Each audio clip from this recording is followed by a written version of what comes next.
in Live by Incube Metrics. Boa noite, pessoal, tudo bem? Tudo bem? Boa noite, Boa noite, turma. Boa noite, pessoal. Gente, olha só que bacana, já somos 15 pessoas aqui, 17 pessoas nos acompanhando, que alegria enorme ter todos vocês aqui. Vamos dar só mais 30 segundos para ver se alguém mais se junta ao time. Boa, dando tempo para o pessoal entrar, né, Marcão? É isso aí, eu estou aqui agora nessa fase blogueirinho, né, Diogo, assim, da gente ficar fazendo lives. Blogueiro, o que você faz no Viditalks é muito mais que isso, pô. É um experimento, rapaz. É um experimento, Diogo, é um Ô, experimento. louco. Imagina quando você sair da brincadeira e for pro sério, então, se você está chamando isso de experimento, né? Que é tão bacana o trabalho que vocês estão desenvolvendo ali. Muito bom, mas super obrigado, turma. Antes de mais nada, enfim, eu queria agradecer muitíssimo a Cris e a Núria por estar aqui conosco. Enfim, sempre um privilégio ter grandes profissionais aqui nos ensinando sobre seus pontos de vista em relação a esse tema que faz tanto parte do nosso dia a dia, meu dia do Diogo por tantos anos, enfim, que é a loja perfeita. Então, Cris, Núria, super obrigado por estarem aqui conosco. Queria também agradecer aos, até aqui, quase 20 pessoas, heróis, que estão aqui conosco numa quarta-feira, às 7 da noite, enfim, que se disponibilizaram para estar aqui com a gente, significa muito mesmo, de verdade. Super obrigado, viu? Bom, então, dito isso, passo a bola para o Diogo, Legal, para se pessoal. apresentar um pouco mais, enfim, apresentar nossos convidados e aí a gente segue. Legal. Boa noite a todos. Primeiramente, muito obrigado a todos vocês que já entraram, já estão participando aqui com a gente. E eu quero fazer desde já um agradecimento muito especial, tanto para a Cris quanto para a Núria, por toparem esse bate-papo. São duas profissionais que nós admiramos, não só como profissionais, mas como pessoas também. Então, quando a gente pensou nesse projeto aqui, a gente pensou em vocês. Acho que vocês têm muito a compartilhar pela trajetória profissional de vocês, a história de vocês no mercado, com todo o time acerca desse tema de loja perfeita, trade marketing, que no final das contas a gente vai falar de execução, né, Marcos? A gente vai falar muito de execução aqui, porque loja perfeita nada mais é do que execução no ponto de venda, né? Uma execução com estratégia, uma execução direcionada, né? Uma execução onde você avalia, você mede, você gerencia, tá? Meu nome é Diogo, eu sou um dos sócios aqui na Incube Metrics, somos uma consultoria de inteligência de dados voltada para execução, tenho uma trajetória que começou no varejo, passei mais de 15 anos na indústria, inteligência de mercado, vendas, processo de venda, pesquisa de mercado, inteligência de trade, gerenciamento por categoria. Liderei a área de trade no Grupo Três Corações e hoje estou empreendendo aqui na Incube Metrics. Nós somos divididos em duas verticais, Analytics, Trade Marketing, com GC, Loja Perfeita, Guia de Execução. É um pouco do que a gente faz aqui, mas hoje não é sobre nós, né? É sobre o tema que a gente vai falar aqui e sobre elas. Então, Cris, estou passando a bola para você. Fica à vontade aí para se apresentar. Legal. Bom, boa noite, pessoal. Boa noite, Diogo, Núria. Obrigada mais uma vez aí pelo convite para participar, né, falar de um tema tão gostoso, né, tão do nosso dia a dia. Falar um pouquinho também, me apresentar. Eu sou hoje Head de Trade Marketing e Merchandising da Panko. Também já tenho aí mais de 20 anos de experiência no mercado. Trabalhei em trade, trabalhei em marketing. Comecei a minha carreira no saque e passei também por várias indústrias, né? Por muitos anos na Montdelez, mas foi J. Macedo, Marilã, e também tive uma passagem pelo varejo, trabalhando no Grupo Big, liderando toda a parte de trade, até implementando a parte de retail media, quando, né, teve a mudança lá do Walmart para o Big. Então, hoje aqui lidero um time grande aí de merchandising e estamos nessa jornada aí de trade aqui na Pampa. Então, mais uma vez, obrigada aí pelo convite para a gente conversar um pouco essa noite. Muito Marcão, bom, antes de Cris. passar Olha, a bola para você, só fazendo um complemento no que a Cris falou, gente, a Cris ela está numa trajetória tão fantástica, o trabalho que ela está realizando lá dentro da Panko, a Panko é um dos nossos, a gente é agraciado de ter a Panko como um dos nossos clientes, e ela está fazendo um trabalho fantástico lá de implementar ferramenta, implementar modelo de gestão dentro do trade, então sabe muito, viu, Marco e Núria? Cara, vamos aprender muito com ela e todo mundo que está assistindo aqui. Não, e Legal. inclusive a Cris inclusive comentou comigo aqui no início de que quem ficar até o final ela vai convidar a gente para saborear essa burrata aí no final do wallpaper dela. Vou Então, mandar um pãozinho. vai mandar. A Núria que deu essa dica, tá? Bom, Pois é, eu tô paquerando essa brusqueta aí para depois comer, ó. muito bom. Então, aproveitando, Núria, se apresenta um pouco para a Me turma. apresento. Bom, pessoal, boa noite. Obrigada aí pelo convite, Marco e Diogo. E prazer, Cris. É ótimo estar aqui com vocês, dividindo aí um pouquinho, né, nesse bate-papo. Eu sou a Núria, eu trabalho atualmente na Red Bull. Ao longo da minha jornada, eu passei aí por 4 multinacionais. Eu comecei na Procter, onde eu fiquei uns 8 anos aí, tanto com vendas quanto com merchandising, marketing.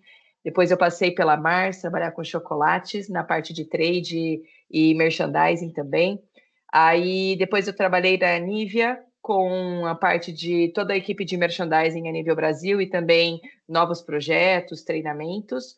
E quando eu entrei na Red Bull, 3 anos atrás, eu entrei para montar a estrutura de Field Sales, toda a estrutura de merchandising, montei todo o time, e aí, nesse momento agora que eu estou de licença maternidade, um pouquinho antes de sair, eu migrei para feiras e eventos B2B, aí estou concluindo aí a minha licença maternidade em breve, mãe da Maia, que já vai para 5 anos, e agora do Antônio, que logo mais faz 7 meses. Então, estou aí nessa jornada longa, né, de um pouco mais de 15 anos, trabalhando muito, focada aí com merchandising, trade e tudo mais. Excelente, Núria. E olha, pessoal, 30 pessoas aqui. A Núria falou que se chegasse a 30, ela também ia distribuir Red Bull no final para quem ficasse na live. Então a gente vai ter pão e Red Bull garantidos Nossa, para quem É fica isso. até o final na live. Mas mais do que isso, pessoal, a gente queria muito valorizar o tempo das pessoas que estão aqui nos assistindo, que só para relembrar aquilo que eu e Diogo nos comprometemos, que quem ficar conosco aqui até o final, nós dois estamos dispostos e disponíveis. A gente vai, enfim, sortear 3 empresas, 3 profissionais, os quais a gente vai passar pelo menos 1 hora, 2 horas juntos, enfim, ajudando a entender melhor os desafios de loja perfeita. Então, esse é um bônus que a gente entende, isso é o mínimo que a gente pode fazer por vocês estarem tomando o tempo de vocês aqui conosco nesse finalzinho de dia. Bom, antes de cair na pergunta propriamente, a pergunta que abre nossa discussão, deixa eu só rapidamente me apresentar. Eu sou o Marco, sócio fundador da VID. A VID, ela é uma empresa que ajuda as indústrias a entenderem a execução das suas lojas perfeitas, né? Então, basicamente, o Diogo vai lá e monta o mapa e a gente, no final, vai conferir se esse mapa está feito de acordo com os requisitos estratégicos definidos pela companhia. Isto dito, eu queria começar perguntando para a Núria e para a Cris o seguinte: o que é uma loja perfeita para vocês duas? Quer começar? Pode ser.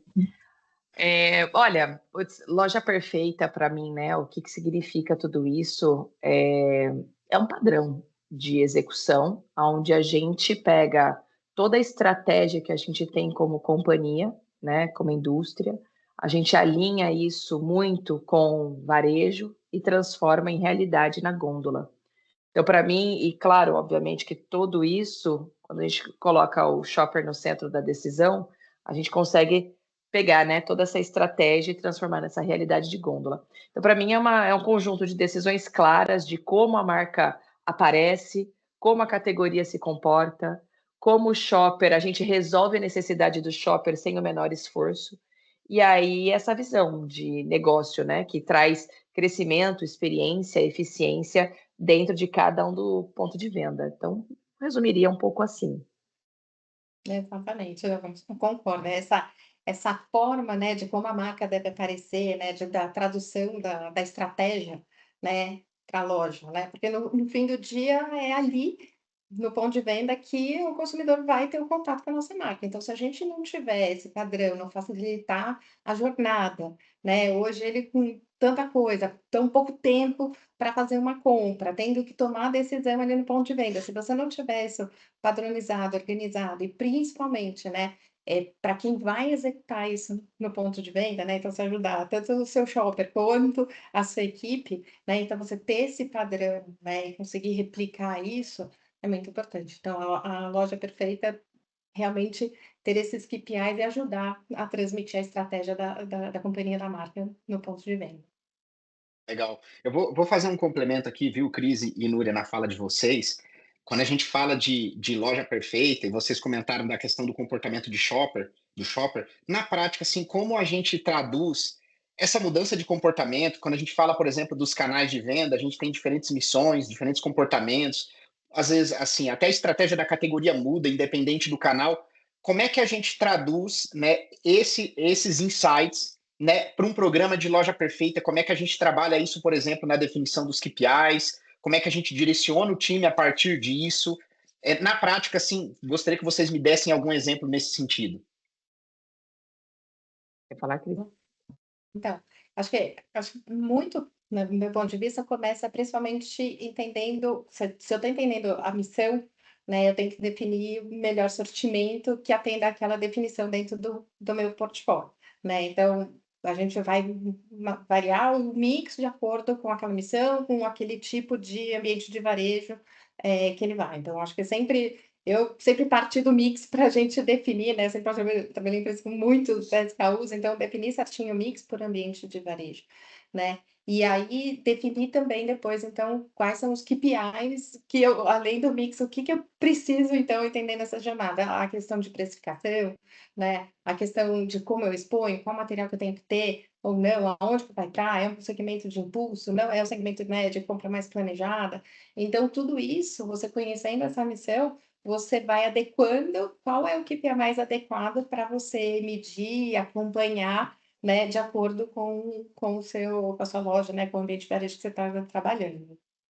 Acho que é um pouco isso. E eu puxo o gancho da Cris aqui, porque assim, é importantíssimo a gente ter os KPIs e mensurá-los, com o cuidado de também não tentar mensurar todos os detalhes e sobrecarregar, né, a equipe de campo com tudo isso. Então, assim, alguns indicadores, putz, o mix é fantástico, porque se você tem bem claro qual é o mix ideal por canal, e você mensura aquilo, automaticamente você vê a disponibilidade do produto e a ruptura deles, né? Se o preço está correto, e preço é muito volátil em cada um dos varejos, porque a etiqueta de preço muda o tempo inteiro, então, hora tem promoção, hora não tem, tudo mais. Então, o share de exposição, quanto que está o meu espaço, quanto que não está, planograma está certo, está posicionado corretamente, o ponto extra negociado em contrato está executado, o material que está negociado, ele está implementado. Então, essas informações são KPIs aí, indicadores, né, que a gente precisa mensurar, mas por trás disso tudo, mais do que coletar pesquisa ali, você também tem, sei lá, o giro que compõe todos esses KPIs aí para a gente fazer uma boa análise do que está acontecendo no ponto de venda, né? E aí, antes de entrar na minha pergunta, Núria, eu só quero lembrar a todos que os telefones é ótimo, os microfones estão mutados, mas se alguém tiver alguma dúvida, as quase 40 pessoas, sensacional. Olha, se chegar a 40, a Núria e a Cristina vão dobrar a quantidade de produtos que serão recebidos, que serão enviados. Mas, enfim, então mande para os seus amigos, que nem falando agora e tal. Mas, enfim, tirando a brincadeira aqui, se vocês tiverem dúvidas, turma, por favor, podem enviar via chat, tá? Que aí a gente vai anotar aqui e faz no final para o pessoal, ou até mesmo durante as nossas perguntas. Mas eu queria trazer essa tua última fala, Núria, para te perguntar o seguinte: lojas perfeitas, e a Cris também quero ouvir o ponto de vista dela. Lojas perfeitas vendem mais? Sim. Com certeza, assim, existe uma correlação direta se você faz uma execução bem feita, né, que melhora a exposição, aumenta a probabilidade de compra. Se você organiza toda uma categoria, colocando o produto certo, no lugar certo, no preço certo, minimizando a ruptura, você não só vende mais, como você vende melhor, do meu ponto de vista. Olha, excelente ponto de vista. Uhum. Né? Então, assim, é óbvio que os astros têm que estar alinhados, porque a gente tem uma cadeia enorme para funcionar tudo isso, né? Então, você tem desde a produção da fábrica até chegar no ponto de venda e Claro. toda a decisão estratégica do que é o ideal para cada um dos PDVs, conhecendo aí o comportamento e a jornada do shopper. Então, você tem aí muita gente envolvida para que isso dê certo, mas existe uma correlação direta que quando você executa uma loja perfeita, você vende mais. Minha opinião. Não, com certeza, né? Eu acho que pegando o pé que você falou, né? O produto certo no lugar certo, e quando a gente define um mix, eu vou jogar esse mix, né? Então, eu vou colocar quais são os meus produtos de maior rentabilidade, né? Eu vou direcionar a minha execução para chamar atenção daquele produto que vai melhorar minha rentabilidade, né? É uma categoria nova que eu quero lançar, então você dá o destaque. Então, no fim do dia, né? Além de todo o processo que, né? Da gente ter toda a cadeia de abastecimento, né? Como você falou, você está com o produto certo, produto exposto, né? Se é um produto de impulso, eu trabalhei também muitos anos no modelista, ele tem que estar muito bem executado, né? Em vários pontos da loja, para a gente gerar esse impulso, você tem que ter uma consistência ali do produto no checkout. Então, não tem como não vender mais, porque o simples fato de você não estar, né? Ou se você tem os seus carros-chefes e eles não estão, você automaticamente vende menos, né? Então, assim, você garantir que os seus produtos principais estão lá executados, sem ruptura, né? Que o produto está com o preço certo, como você falou, e às vezes não passo antes até, né? Se ele está precificado. Porque a gente sabe que o consumidor vai lá e muda de produto se ele não vai, né, necessariamente ver se na maquininha se o preço está certo, né? Dependendo da escolha. Então, se o ponto é, como você falou, está negociado, ou a nossa equipe de merchan conseguiu conquistar, né? Que a gente sabe que a maior parte ali é conquistada. Então, assim, naturalmente, todos esses pontos fazem com que a gente realmente venda mais e melhor, né? De acordo com e conversando com a estratégia definida na empresa. Não, Excelente. muito, muito bom esse ponto. A gente já sabe, então, o que é a loja perfeita. A gente sabe que uma loja perfeita vende mais e passa por um processo de definição de alguns KPIs. Mas, assim, Cris e Núria, no entendimento de vocês e com base na experiência liderando grandes times de execução, quais são os principais desafios para implementar? Porque eu chamo de loja perfeita é um processo, no final, novo que você está implementando dentro da empresa, né? Qual que é o maior desafio que vocês enxergam, assim, ou que vocês passaram, se puderem trazer algum caos, na implementação de uma loja perfeita? Olha, acho que é um pouco do que eu comentei antes, assim, os astros têm que estar bem alinhados, né, para você implementar uma loja perfeita. O grande sacada para mim numa loja perfeita é você ter consistência. Então, se você tem, em todos os pontos de venda, você sabe claramente quais são as suas prioridades, o que você espera em cada uma das lojas, se você dá ferramenta para isso acontecer, produto, material, espaço negociado e tudo mais, naturalmente essa execução vai acontecer. Quando você trabalha com grandes equipes, eu falo, para movimentar o Titanic é difícil, né? Você tem pessoas espalhadas no Brasil inteiro. Aí como é que o promotor de Canoas com o promotor de Mossoró, eles se entendem que eles estão no mesmo tamanho de PDV, não é a mesma rede, não é a mesma bandeira, não é a mesma cultura, né? Então você tem perfis diferentes. Então, mas eles têm o mesmo supermercado, varejo, num tamanho super. Eles têm que executar da mesma forma. Então, assim, essa consistência, se a indústria passa a mensagem muito clara e sabe exatamente o que espera de volta, não dá para você também colocar todos os detalhes. Eu quero que nessa gôndola, nessa categoria, você faz 15 etapas diferentes. Não dá, gente, não dá.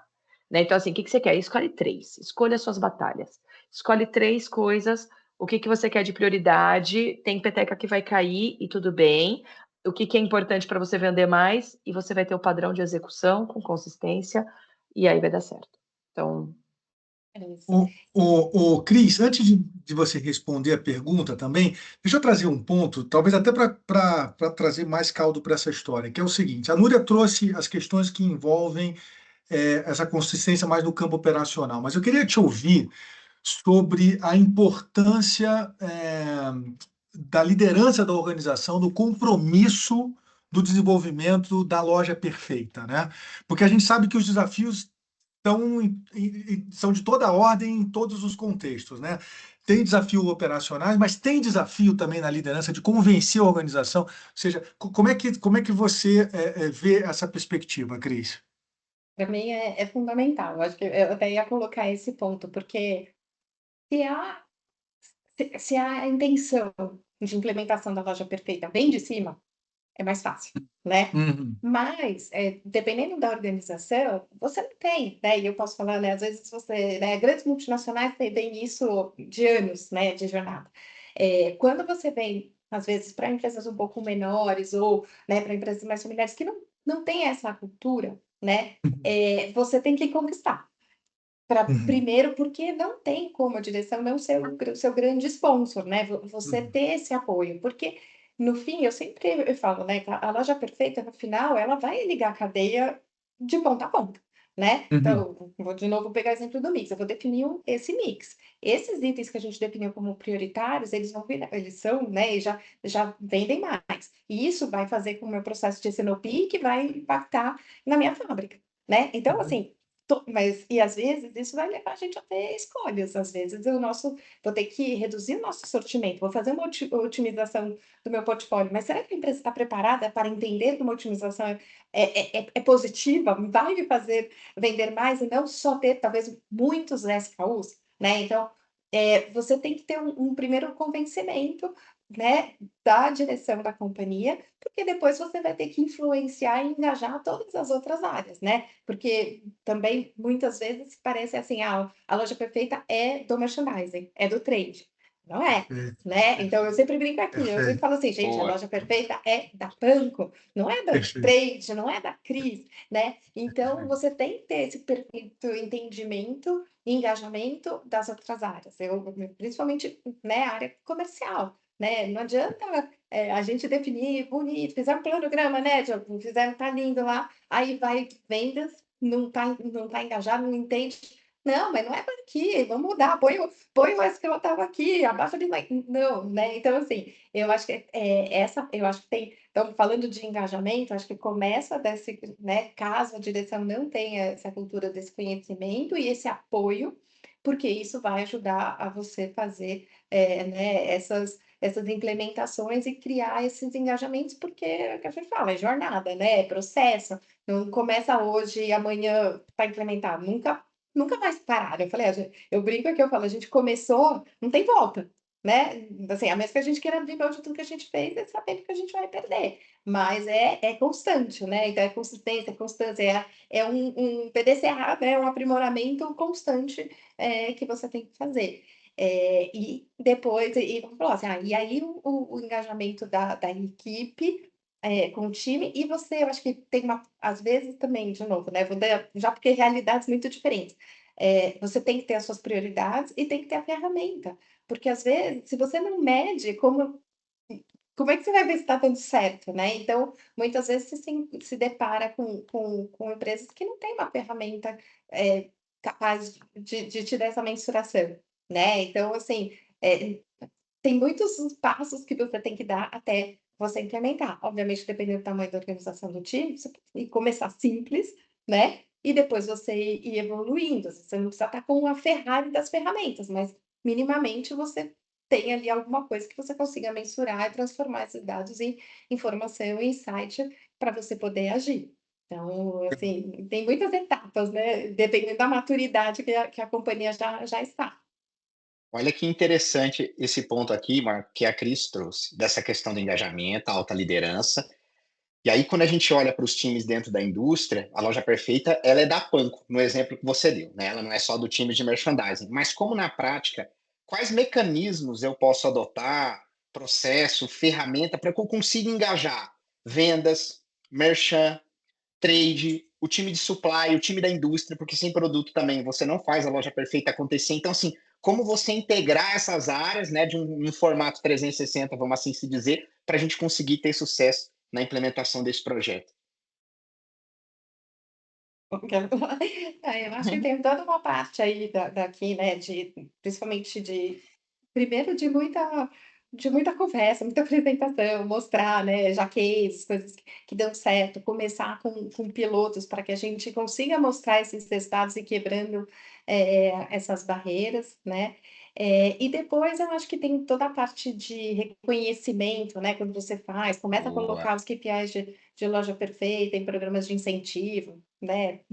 Dependendo de novo da maturidade, até em parte de remuneração aí do time, isso ajuda bastante, né? Porque quando você tem isso, né, pegando também no bolso, principalmente do time, isso ajuda bastante, né? A você engajar o time. Mas os treinamentos, explicando por quê, mostrando os benefícios também é um primeiro passo, né?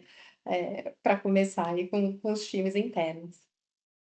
Eu completo aqui um pouquinho também, que assim, eu acho que é importante a gente alinhar todos os níveis, do diretor ao promotor, para falar a mesma língua, né? Então, o desafio não é nem só o padrão em si, é a consistência entre essa estratégia e a execução. Acho que tem que deixar muito claro para todos o que é bom e o que não é negociável. Reconhecer, como a Cris mencionou, as pequenas vitórias, mostrar o impacto real, não só o score. Essa loja é nota 50. O que isso significa? Né? Então, qual é o resultado real disso? Tirar essa burocracia. Mas, assim, numa forma, talvez, acho que não é nem radical, mas é mais sincera, se a gente considerar, né, que todo mundo tem que estar na mesma página, isso é uma parte. Mas se a gente não tiver a cobrança disso, ou a discussão das análises, dos conceitos, algo vivo, Boa. porque assim, se só a equipe de merchandising é cobrada no bônus, na variável e tal, a loja perfeita vira do time de merchandising. Agora, se todas as áreas são cobradas da mesma forma, então isso daí é um KPI coletivo como empresa, né? Então o comercial tem que executar, a merchandising tem que executar, supply tem que executar. Se todas essas frentes, né, do promotor ao diretor, se todos são cobrados da mesma forma, essa roda gira. Né? Senão é o que a Cris comentou, loja perfeita não é nosso, né? Não é da área de merchandising ou do trade, ele é da empresa. Mas para ser da empresa, todo mundo tem que ser cobrado junto.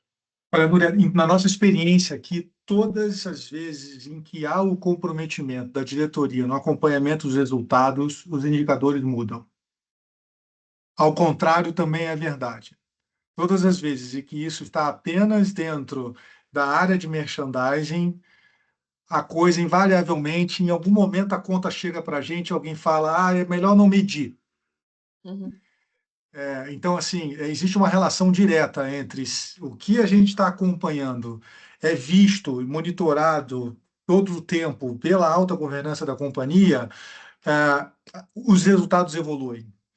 A Sim. gente não está participando disso ativamente, os resultados são só ali naquela discussão do tem mais, a foto está ruim, o problema está na foto, o problema está na foto. Você tirou uma nota 42 e o problema está na foto, entendi. Tá Uhum. bom, então vamos lá, vamos olhar essa foto de novo aí para a gente ver se a gente consegue resolver a foto. Então, assim, é um fato de que o quanto que, enfim, as pessoas estão aqui nos escutando, né? Quanto mais a gente levar isso para a alta organização, mais produtivo e vai poder ser implementação. E eu vou entrar numa pergunta aqui. Mas aí, Marcão, Oi, fala. deixa eu te complementar, porque agora você pegou num ponto que acho que é importante para todo mundo que está assistindo a gente, tá? Antes de você Vai. fazer a tua próxima pergunta. Aí entra no tema de governança. Porque loja perfeita, ela é governança da execução dentro do negócio, tá? Então, esse é o primeiro ponto. E quando a gente fala de governança, a gente está falando também de rituais. Então, por exemplo, em qual momento, você entendeu? A diretoria, estou dando um exemplo aqui, tá, Cris? Da Panko vai olhar para o indicador de loja perfeita dentro da rotina deles.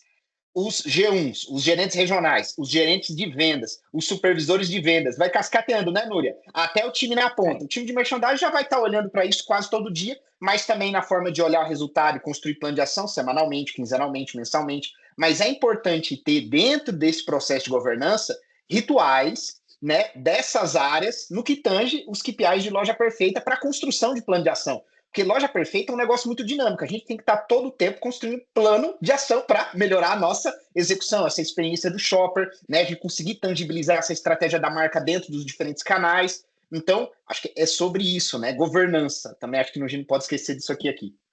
Ô, isso aí, Diogo, isso aí. só vou puxar um gancho aqui que você falou. Eu concordo totalmente com os rituais de rotina, reunião curta, check-in semanal, como for a melhor forma. E tem uma parte bem importante que a tecnologia é confiável, né? Para você garantir a curiosidade da informação. Agora, toda vez que eu olho assim, papéis e responsabilidades, se cada um souber qual o seu papel, qual a sua responsabilidade junto dessa rotina, desses rituais, cara, para mim muda. Porque, puxando ali do que o Marco comentou antes, eu já passei pelos 2 cenários, né? Nas 4 indústrias, já passei por 2 cenários. O cenário em que toda reunião comercial, trade, marketing, tinha uma apresentação e discussão dos resultados de Loja Perfeita com todos, e cada um tinha o seu papel claro do que tinha que fazer, cada um tinha que entrar para corrigir o todo, né? Não é, vou corrigir só meu pedaço, você faz... Não, tem que todo mundo corrigir tudo, né? Então, assim, todo mundo é corresponsável, então já passei por essa situação e a Sellout alavancou, Brasil Benchmarking Global, aquele negócio, e já passei pela situação que só o merchandising era cobrado, papel de vendas era cobrado só pela ruptura. Então, o papel de vendas era, cara, você garante a disponibilidade de produto, que todos os outros KPIs é responsabilidade de merchandising. Não funciona. Você faz um arroz com feijão básico bem feito, mas deixar nas costas do promotor para só ele conquistar espaço, ponto extra, sem nenhum apoio comercial, cara, é patinar e é nadar, morrer na praia, sabe? Boa. Nuria. Vamos fazer um jogral? Um jogralzinho? Um jogral? Pensei aqui agora nessa dinâmica do jogral. Qual é a dinâmica do jogral? Boa pergunta. O que a gente mede em Loja Perfeita? Cada um fala um. Jogral. O que é fundamental para medir na execução da Loja Perfeita? Vou começar com você, Cris. Fala um na ordem aqui do relógio. Diogo, Núria, vamos embora. Vai, Então, começa, vou Cris. começar com o que eu já falei um monte, de mix. Mix. Boa. Diogo, manda mais uma. Participação na gôndola. Sem participação, você não é visto. Quem não é visto não é lembrado. Sem participação não tem volume também. Então, você mexe com parâmetro. Participação. Share da gôndola, é isso? É Boa. Isso aí. Participação gôndola. Núria, mais um. Ponto extra. Tanto os que são de contrato, quanto os que são conquistados em loja. Muito bom, ponto extra. Vai anotando aí, pessoal. Essa pergunta saiu a cada 80 inscrições, 95 vieram querendo saber quais são os indicadores. Vamos lá, Cris, mais um. Preço. Boa. De preço. Preço, boa. Diogo? Mais um? Cross-merchandising. Cross-merchandising. O cross-merchandising, com certeza. Tem categorias que o cross-merchandising é essencial, principalmente quando a gente fala de categorias que têm um percentual de compra por impulso muito grande. Boa. Núria, tem mais um aí? Planograma. Jesus do céu, o plano pessoal tá bom aqui, tá afiado. Planograma, vizinhança, o negócio tá bom aqui. Cris, mais um. Deu material de merchandising, né? MTDV, dá para medir. Caraca, material de merchandising. O povo vai ficar tudo maluco anotando isso lá. Diogo, tem outra aí, não? Ó, eu acho que a gente passou pelos principais aqui. Pelos principais. Eu vou colocar mais um aqui, que não é então para todo mundo, mas funciona, que já apareceu aqui na nossa, que é o shelf life. A validade do produto, às vezes, entra ali também em algumas categorias. Isso é, inclusive, nosso amigo Gustavo Leitão sabe bem disso lá na Seara. Quanto produto vencido não podia ter lá na pizza da Seara, lá com enfim... shelf life também, às vezes, para algumas indústrias, isso é um elemento importante, né? Imagina iogurte, categoria de deles, enfim, às vezes isso tem uma... Produto perecível, né? Produto perecível, tinha um negócio desse. Alguém consegue lembrar de mais algum? Pode mandar no chat aqui, hein, pessoal. Não fica com vergonha, não. Se lembrar, pode mandar. Shelf life também. Eu acho que é isso, né? Vou dar para inventar mais algum, não? Mas e aí? Ficar de olhinho também na concorrência, né? Saber como que eles estão ali, acompanhar. Não é da parte do Loja Perfeita, mas um acompanhamento no olhar do lado. O que o concorrente está fazendo, né? É porque às vezes você É. mensura só que você tem, putz, eu tô com 3 pontos extras, tô maravilhoso, o concorrente tem 5. Uhum. Aham. Aqui, ó, olha assim, ó, olha aqui o Matheus. Vou pegar essa pergunta aqui do Matheus, que agora que eu vi que tem um negócio chamado Q&A aqui, que eu pedi pro pessoal botar, mas eu estava aqui dormindo, né? Mas eu já acordei aqui de novo. É o seguinte, olha, os KPIs certos têm um papel importantíssimo para executar. Tá aqui, a gente falou vários desses KPIs. Mas como balancear a quantidade? Excelente pergunta com esse jogral, hein? Como balancear a quantidade de KPIs versus a execução de tempo em Essa é loja? boa. Imagina, Essa é boa. você botou, a gente botou Essa aqui vai 1, render, essa 2, vai dar 3, caldo. 4, 5, 6, 7, 8, 9 indicadores. E aí? Como é que faz isso acontecer na vida do promotor? Cris e Núria. Mensura tempos e movimentos. Começa mensurando tempos e movimentos. E assim, eu volto no ponto de escolha as suas batalhas. Exato. Quero mensurar tudo o tempo inteiro, em todas as lojas, todos os dias? Não dá. O cara vai ser auditor, não vai ser promotor. Então, na época que eu trabalhava na Procter, as pesquisas eram de quarta, quinta e sexta. Os promotores eram fixos na loja, né? As leituras eram quarta, quinta e sexta. Ele podia escolher o dia para fazer a pesquisa. E aí as pesquisas abriam assim, tipo, um dia você lia a loja perfeita, mas só a parte de execução de gôndola. Aí a cada 15 dias você pegava outra informação, a cada semana você pegava preço. Então, assim, você também pode fasear tudo isso, mas de verdade faz um pouco das escolhas, porque não dá todo dia o cara fazer leitura de todos os KPIs, é insano. Exatamente. Eu acho Boa. que escolher os KPIs que mexem mais o ponteiro para o seu negócio. Então, se eu sou muito dependente de ponto extra, eu preciso de ponto extra, né? Se eu não tenho. Quantas categorias você vai medir também? Acho que tudo vai depender. Eu tenho 6 categorias, vou fazer tudo para tudo em todos. Não dá, Uhum, né? Então, uhum. realmente, essa priorização e medir, né? Como a gente falou assim, talvez. E não vai começar tudo de uma vez. Não dá para Uhum. começar colocando, às vezes, 5 KPIs. Até porque você precisa treinar. Se o time não fazia isso e ele vai começar a fazer, ele vai arrumar vários subterfúgios para não fazer. Por mais que você tente colocar na ferramenta como não fazer, e é uma pesquisa obrigatória, ele tenta dar um jeito.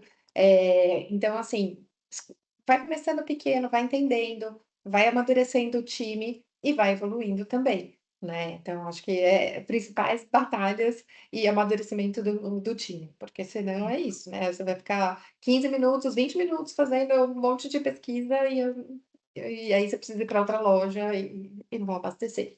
Então, acho Nossa, que prioridades. é isso. Manda Acho a que a próxima, Cris e a Diogo. Núria aqui, Marco, trouxeram 2 pontos importantes em relação a isso. E aí eu acho que tem um outro ponto também, cara, que assim, no final não tem uma receita de bolo, porque depende muito, como a Cris falou, do nível de maturidade, né, de cada operação de merchan e da própria loja perfeita. Tá implementando? Tô implementando loja perfeita agora. Eu sou da seguinte opinião, menos é mais, onde você não tem nada. Você não está medindo e nem gerenciando a tua execução. Então você começar ali com 2 KPIs já é lucro. Daí você vai elencar, claro, olhando para a tua categoria, para os canais que você atua, o que vai fazer mais sentido, porque o comportamento da categoria vai denotar muito o KPI que você vai definir ali e incluir dentro do seu negócio. Por exemplo, eu atuei, como vocês sabem, muito tempo na categoria de cafés. Alto giro, uma categoria altamente elástica, então uma vez promocionada, o giro era muito grande. Então o ponto extra, ele não era só visibilidade, na verdade ele era volume. Exatamente, você entendeu? Pressão de estoque ali para eu diminuir o meu nível de ruptura dentro da gôndola. Então, quando você vai pensar nesses KPIs, eles têm que estar conectados com esse comportamento da categoria e com a estratégia também clara, né, da empresa, né, dentro do negócio. E aí, olhar para a frequência é muito importante. Eu não preciso auditar todos os dias todos os KPIs. Pode ser de forma semanal, quinzenal, mensal, né, Núria? Como a Núria colocou esse ponto aqui da frequência também. Então, com isso, você vai equilibrando. E, mais uma vez, como a Núria falou, que o promotor ele não é um pesquisador, ele é um promotor. A função dele é promover vendas, gerar sellout, né? E não somente, e eu já sei que o Marcão tá doido para falar sobre isso, porque eu vou na veia ali no negócio dele, auditar pontos de venda, tá? Então, assim, analisem, pessoal, o seguinte, quanto tempo meu promotor hoje demanda fazendo uma auditoria? Diogo, ele demora 10 minutos por loja, beleza. Em média, ele atende quantas lojas por dia? 5, 6 lojas aqui dentro do meu negócio. Beleza, ele passa pelo menos 1 hora do dia fazendo pesquisa na semana, um pouco mais de 5 horas. Olha o impacto disso no trabalho dele. Enfim, são pontos aqui que a gente precisa avaliar. A bola está contigo aí, Marcão. Não, e a pergunta é essa: o que que se ganha, o que que se perde? Porque não tem certo, errado, melhor ou pior, no que se refere a você medir a execução da loja através de um promotor ou através de um terceiro. Eu acho que essa é a pergunta para as duas. Porque não tem certo, errado, não é melhor ou pior. A loja perfeita ela tem as duas visões: a loja perfeita é de quem implementa e de quem compra. E aí surge a pergunta que traz o que que se ganha e o que que se perde quando a gente audita através do promotor ou audita a execução através de uma equipe de terceiros. Quer falar, Cris? Posso falar? Eu acho que a questão né, quando você faz essa auditoria interna, né, que é que, vamos dizer, um pouco mais comum no fim, né, porque você já tem a mão de obra lá, já está indo, e você faz. Você, no fim, você está auditando o seu próprio trabalho, né? Tem um pouco disso. E aí você precisa também criar mecanismos de validação para que realmente verifique se aquilo que está sendo reportado efetivamente está acontecendo, né? Então, acho que você consegue, com isso, você consegue tentar mitigar, né, esse provável ou possível viés que venha a acontecer. Mas normalmente é como as empresas conseguem viabilizar e começar, né? Porque já está no teu custo interno ali, no teu custo fixo. Perfeito. Acho que quando você daí tem, ou você tem uma participação em outros canais, né? O que você não tem o seu atendimento próprio, né? Aí você também tem uma auditoria externa, se essa fatia do seu negócio é muito importante, isso é fundamental. Primeiro você limpa esse viés e depois também te dá uma visão da onde você não chega com a sua equipe, né? Então, você falou, não tem certo ou errado, não tem, cada um tem seus prós e contras, e às vezes tem da importância do seu negócio, como você chega. Se você vende também só a mais através de distribuidor e atacadista, você não tem uma equipe de merchan, sua amostragem de loja perfeita vai ser muito pequena, nem sempre, mas talvez o seu distribuidor também não vai conseguir fazer, aí você vai conseguir influenciá-lo e vai conseguir medir através de um terceiro. Então, acho que tem prós e contras nas duas formas de fazer, né? Perfeito. Acho que do meu lado aqui, eu penso assim, qual é o objetivo? O que você quer enxergar? Se você quer enxergar o que o shopper está vendo em qualquer momento do dia e qualquer hora, qualquer local, de qualquer jeito e como que está, a auditoria externa vai te trazer isso. Porque a partir do momento que você tem o seu promotor auditando, o que o promotor vai fazer? O que é esperado que ele faça? Que ele arrume toda a loja, ao final dessa organização, ele faz a auditoria. Então, você vai ter uma foto da loja perfeita, executada no melhor momento, né? Nenhum promotor vai chegar na segunda-feira de manhã com a loja toda arregaçada e vai ficar fazendo auditoria antes de começar a organização dele, né? Então, não vai acontecer. Agora, o auditor externo, ele pode chegar na segunda de manhã, no sábado à tarde, na sexta-feira, fim do dia, e você nunca sabe, porque o cara ele é um auditor fantasma, você não sabe que horas ele chega, mas o shopper está nesses horários. O shopper passa por ali, né? O shopper passa na sexta, fim do dia, no sábado à tarde. Então, qual é o seu objetivo? Acho que para mim a primeira resposta que você tem que ter quando vai pensar nesse serviço. Quero saber o que o shopper está enxergando nas minhas lojas? É isso. Quero saber como a minha loja perfeita está sendo executada na melhor forma? É o teu promotor. Então, são, para mim, objetivos e situações diferentes. Quero mensurar a qualidade de serviço da minha agência terceirizada? Auditor externo, né? Porque você não vai colocar o conflito de interesses para o promotor auditar a própria variável. Então, assim, quais são os objetivos do que você espera? E o que você consegue fazer de plano de ação em cima disso, né? Porque, É isso. tudo bem, eu vou chegar numa loja, como você falou, acontece, o shopper vê isso, né? Domingo à noite, tá tudo esburacado. Mas eu consigo colocar o promotor domingo à noite? Então, né? Assim, talvez É sim, isso. talvez não. Não, daí o que eu vou fazer? O que eu consigo fazer? Tem que negociar mais espaço, tem que colocar o ponto extra, né? Então, Mas olha, eu falo isso assim, mesmo. por um case que por conta de ruptura, assim, não necessariamente faltar o produto, mas de faltar o abastecimento, o produto estava no estoque, tinha que trazer para frente e tal. As vendas acontecem muito forte no sábado o dia inteiro, assim, principalmente sábado à tarde. E aí, quando a gente começa a pegar o sellout diário, e tem ferramenta que mostra isso, tipo Scantar que mostra isso, o sellout diário do produto e tal, tem algumas categorias que se comporta muito mais forte, muito mais nervoso no sábado à tarde do que na segunda. Então, a negociação que eu fiz com a agência é um projeto de colocar o promotor no sábado o dia inteiro, e por conta dessas auditorias externas que foram me mostrando os buracos. Não é Você isso, sabe, então, é o que você falou, fazer o plano de ação, né? Você consegue capturar. você sabe, Cris, tem uma história muito curiosa que eu quero dividir com todos aqui, de uma auditoria que nós fizemos anos atrás para uma indústria, em que a gente foi apresentar o resultado, e o diretor, na época, nos solicitou que abrisse, enfim, o resultado na frente de todos os seus gestores de campo que estavam ali presentes. E uma das auditorias que tinha sido muito mal avaliada, ela tinha sido realizada numa segunda-feira, às 6h30 da tarde, por assim dizer, através de uma equipe externa. E aí o gerente ficou indignado. E ele, como vocês foram visitar essa loja na segunda-feira, às 6h30 da tarde? Pegando o teu ponto de vista, Nora, é um absurdo. Esse resultado reflete um horário que a loja estava quase fechando. E eis que esse diretor, um homem muito responsável, muita experiência na bagagem, nas costas, olha e fala assim: tinha shopper dentro da loja? A loja estava aberta, então o problema está na auditoria às 6h30 da tarde ou está no nível de serviço que a gente está colocando lá, como bem disse a Núria, que identificou a necessidade de mudar o nível de serviço. Olha, a gente está tendo uma oportunidade de você mudar o nível de serviço da sua loja e não você questionar o resultado da loja às 6h30 da tarde, numa segunda-feira. Então, assim, só para corroborar com o teu ponto brilhante, Núria, assim, de que a utilização dos dados a serviço do desenvolvimento dos negócios está aí, né? Você escolhe para onde você quer ver, né? Mas, olha, tem uma pergunta aqui que foi muito legal, de um usuário anônimo, não quis se identificar, que é uma pena, porque a pergunta é muito boa. Ele quer saber que a gente explore os desafios de implementar um modelo loja perfeita no varejo indireto. Achei maravilhosa essa pergunta. Ele pôs o nome ali, ó, André Funes, no final. Papai Funes, é ele, sempre presente, acompanhando aqui os video talks. É o cara, é um homem do indireto, é por isso, tinha que ter vindo dele. O cara que mais indireto, entende direto no país. Fugiu do video talks, mas vai lá uma hora dessa. Me conta, Cris e Núria.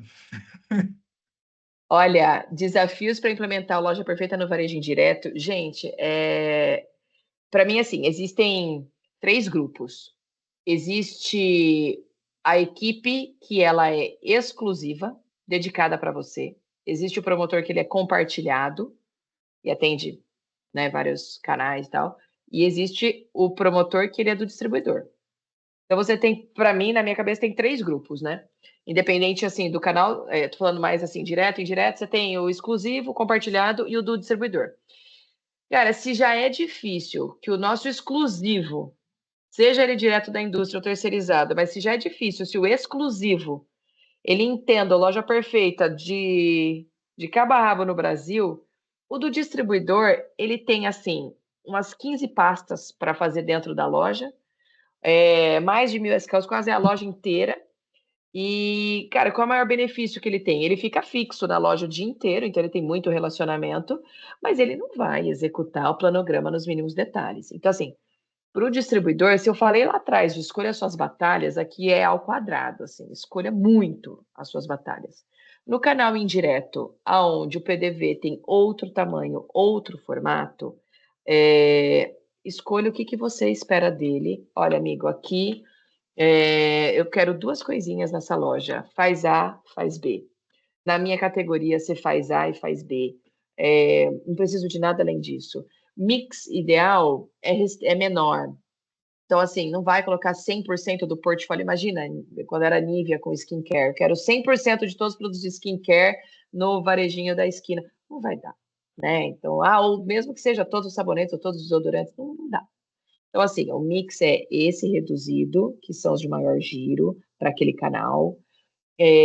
A execução é essa aqui. Cara, eu preciso estar na altura dos olhos Então, coloca aí metade da gôndola para mim, na altura dos olhos, e tá bom. Depois a gente arruma aí a ordem das coisas. Assim, vai escolhendo batalha, coloca poucas prioridades e martela aquilo e remunera na variável do cara. Né? Legal. Põe algo a mais ali, porque senão não vai acontecer. O cara tem 15 indústrias diferentes para escolher dentro da loja. Como que você ganha o share de atenção dele?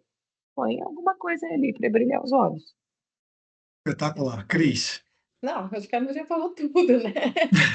Porque não tem, é muito difícil, né? No canal indireto, como falou, são muitas pastas, muitas prioridades, assim, é realmente escolher o que é mais importante. Se eu tenho que estar com aqueles 3 escravos com o meu carro-chefe, são aqueles, né? Se eu tenho que estar, sei lá, talvez tenha algum material que ele precisa implementar lá, sei lá, o display de checkout, para lembrar dos tempos de Trident, tem que estar lá, é aquele que está lá, olha, não pode ser. Então, é isso, não tem muito como, né? Na Mobiliza, os distribuidores eram exclusivos e os promotores eram exclusivos. Então, assim, E é você consegue diferente. dar um passinho um pouco mais, né? Você consegue até cobrar um pouco a mais. Ele realmente é uma extensão.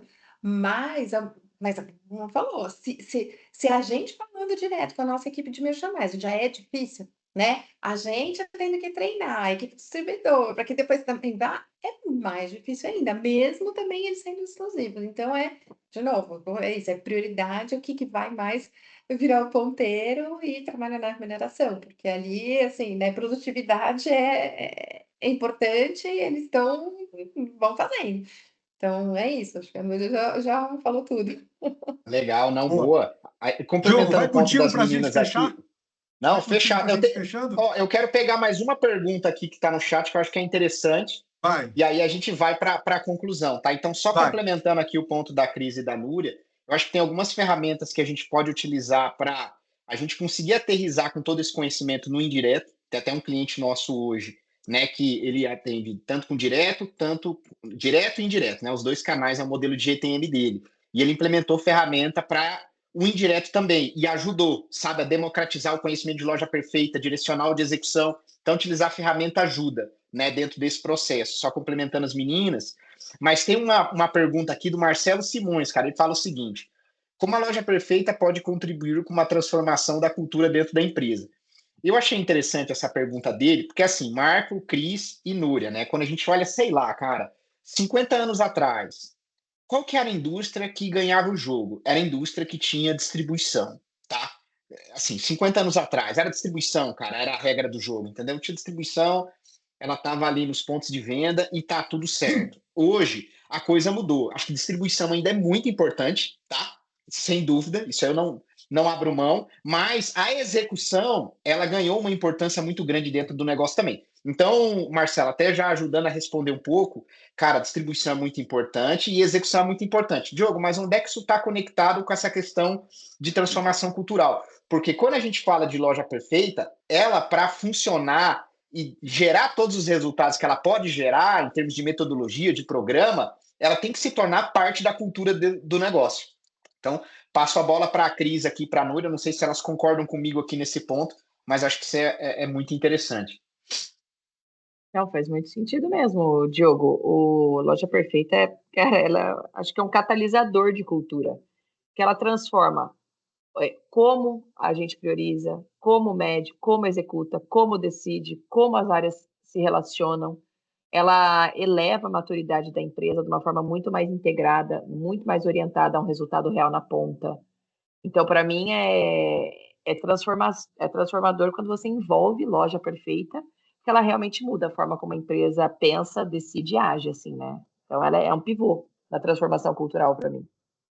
Exatamente, porque acho que você falou, né? Sim, a distribuição é o primeiro passo, mas a execução, né? Esse refinamento, né? De como eu vou estar lá, né? Cheguei lá, mas agora como eu vou estar lá? E aí, se você fala de cultura, né? De execução, a loja perfeita é como você abraça tudo isso, como você envelopa tudo isso e você coloca, então, isso de uma forma organizada, padronizada, e consistente, né? Então, realmente, se você quer ter uma cultura, né, de execução dentro da companhia, ele é o programa que realmente te conduz a isso, né? Te envelopa tudo isso, né, dentro de um programa, né? A gente falou, não é um projeto, é um programa. Então, e como a cultura, ela tem que ter, né, sendo alimentada e continuada, né? Sempre. Então, acho que é isso, é realmente um catalisador e transformador. Se eu Legal. tiver Vai, Marcão. se eu tiver que. Eu vou fazer minha última pergunta e deixo você, já que eu comecei, você encerra, tá, Diogo? Tá Então, bom. então, eu vou fazer minha última pergunta para vocês. Além de, mais uma vez, agradecer super, né? Incrível esse papo aqui, dava para ficar um tempasso. E ficamos, já estamos 1h10. Mas minha última pergunta é a seguinte: É, se você tivesse assim, que deixar de todos os aprendizados que vocês tiveram com a implementação de loja perfeita, em todas as passagens de carreira de vocês, você fala assim, cara, eu quero deixar isso aqui de aprendizado hoje, né? Porque amanhã pode ser outro, mas hoje eu queria deixar isso aqui de aprendizado para quem está nessa jornada de execução de loja perfeita. Bom, eu posso falar aqui. Eu acho que eu vou reforçar minha mensagem, assim. A loja recompensa a consistência. Eu acho que Boa. execução perfeita, ela não nasce de ações heróicas, mas acho que é uma rotina muito bem feita todos os dias, de escolher menos coisas e fazer muito bem. Então, é consistência para mim.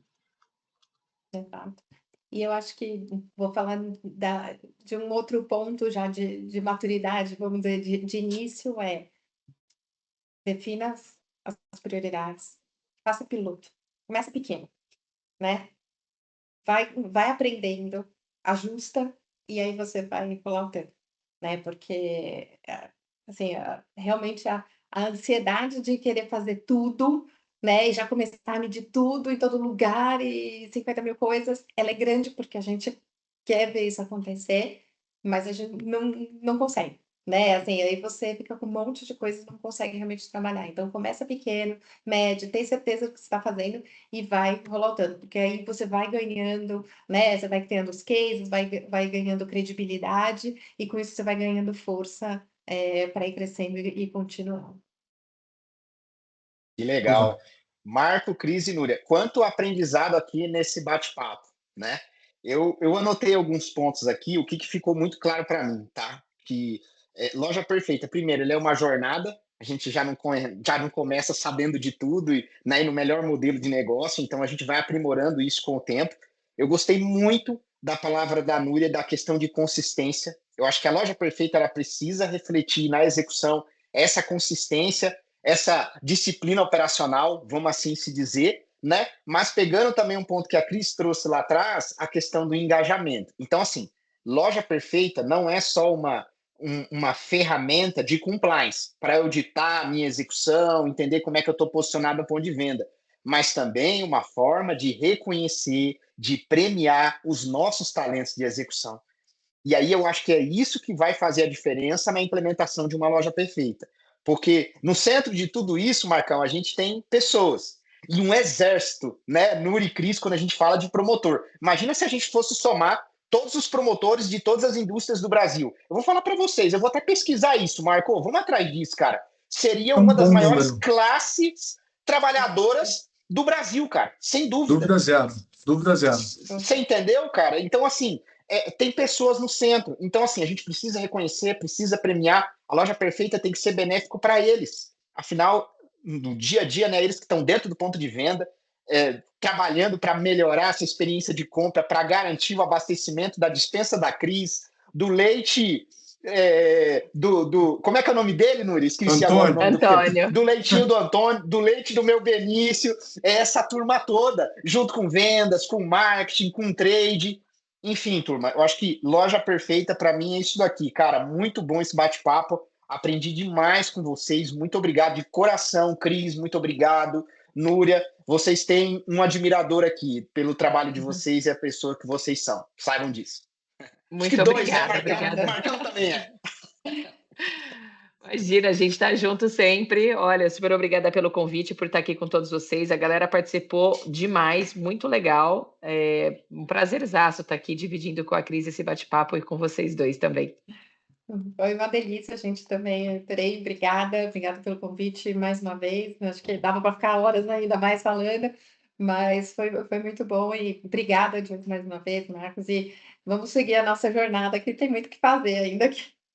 Bora, Boa. gente, bora. Eu agradeço mais uma vez. Vou fechar, então, agradecendo a participação de todos também que ficaram conosco até o final.